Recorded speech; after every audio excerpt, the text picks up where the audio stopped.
നമസ്കാരം. ഒളിമ്പിക് അയോഗ്യതയ്ക്ക് പിന്നാലെ ഗുസ്തിയിൽ നിന്ന് വിരമിക്കൽ പ്രഖ്യാപിച്ച് Vinesh Phogat. Good bye wrestling എന്ന കുറിപ്പോടെ സോഷ്യൽ മീഡിയ പോസ്റ്റിലൂടെയാണ് ഇന്ത്യൻ താരം വിരമിക്കൽ പ്രഖ്യാപനം നടത്തിയത്. തന്നോട് ക്ഷമിക്കണമെന്നും ഇനി മത്സരിക്കാൻ ശക്തിയില്ലെന്നും സ്വപ്നങ്ങൾ തകർന്നെന്നും വികേഷ് ഫോഗട്ട് എക്സിൽ കുറിച്ചിട്ടുണ്ടായിരുന്നു. അമിത ഭാരത്തിന്റെ പേരിൽ ഒളിമ്പിക്സ് ഗുസ്തി ഫൈനലിൽ നിന്ന് വികേഷ് ഫോഗട്ടിനെ ഇന്നലെയാണ് അയോഗ്യയാക്കിയത്. തീരുമാനത്തിനെതിരെ താരം നൽകിയ അപ്പീലിൽ കായിക കോടതിയുടെ വിധി ഇന്ന് വരും. ഇതിനിടെയാണ് അപ്രതീക്ഷിതമായുള്ള വിരമിക്കൽ പ്രഖ്യാപനം.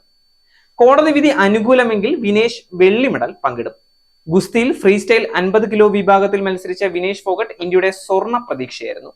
ഫൈനൽ മത്സരത്തിന് മണിക്കൂറുകൾക്ക് മുൻപാണ് താരത്തെ അയോഗ്യയാക്കിയത്. 100 ഗ്രാം ഭാരക്കൂടുതൽ കാരണം അയോഗ്യയാക്കിയപ്പെട്ട തനിക്ക് വെള്ളി മെഡലെങ്കിലും നൽകണമെന്നാവശ്യപ്പെട്ടാണ് താരം കായിക തർക്ക പരിഹാര കോടതിയിൽ പരാതി നൽകിയത്. ഇതിൽ ഇന്ന് ഉത്തരവ് പുറപ്പെടുവിക്കും. വിധി അനുകൂലമായാൽ ഫൈനലിൽ പരാജയപ്പെടുന്ന താരത്തിനൊപ്പം ഫോഗട്ടിനും വെള്ളി മെഡൽ പങ്കിടാനാകും. ദേശീയ ഗുസ്തി ഫെഡറേഷൻ സംഭവത്തിൽ അന്വേഷണം ആരംഭിച്ചിട്ടുണ്ട്. വിനേഷ് ഫോഗട്ടിനൊപ്പം പാരീസിലുള്ള സപ്പോർട്ടിംഗ് സ്റ്റാഫുകൾക്കെതിരെയാണ് അന്വേഷണം. പിഴവ് വിനേഷ് ഫോഗട്ടിന്റെ ഭാഗത്തല്ല, മറിച്ച് സപ്പോർട്ടിംഗ് സ്റ്റാഫുകൾക്കാണെന്നുള്ള വിമർശനം ഉയർന്നതിനാൽ ഇക്കാര്യങ്ങളെല്ലാം ദേശീയ ഗുസ്തി ഫെഡറേഷൻ അന്വേഷിക്കും. വിനേഷിനെ അയോഗ്യയാക്കിയതിനെതിരെ ഗുസ്തി ഫെഡറേഷൻ അപ്പീലും നൽകിയിട്ടുണ്ട്. യുണൈറ്റഡ് വേൾഡ് റെസ്ലിംഗിനാണ് ഗുസ്തി ഫെഡറേഷൻ അപ്പീൽ നൽകിയത്.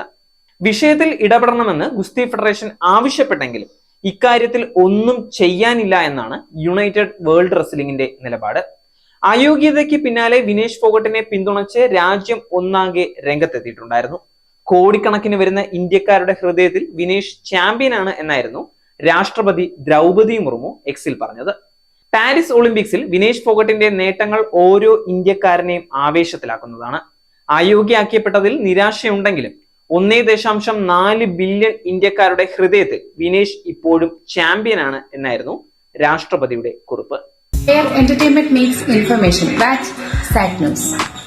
നേരിന്റെ വാർത്തകൾ നിങ്ങളുടെ വിരൽത്തുമ്പിൽ എത്താനായി സാക് ന്യൂസ് ചാനൽ സബ്സ്ക്രൈബ് ചെയ്തും ഷെയർ ചെയ്തും ഒരു ശരിയായ മാധ്യമ നിലപാടിനൊപ്പം നിൽക്കാൻ ഞങ്ങൾ നിങ്ങളെ ക്ഷണിക്കുന്നു.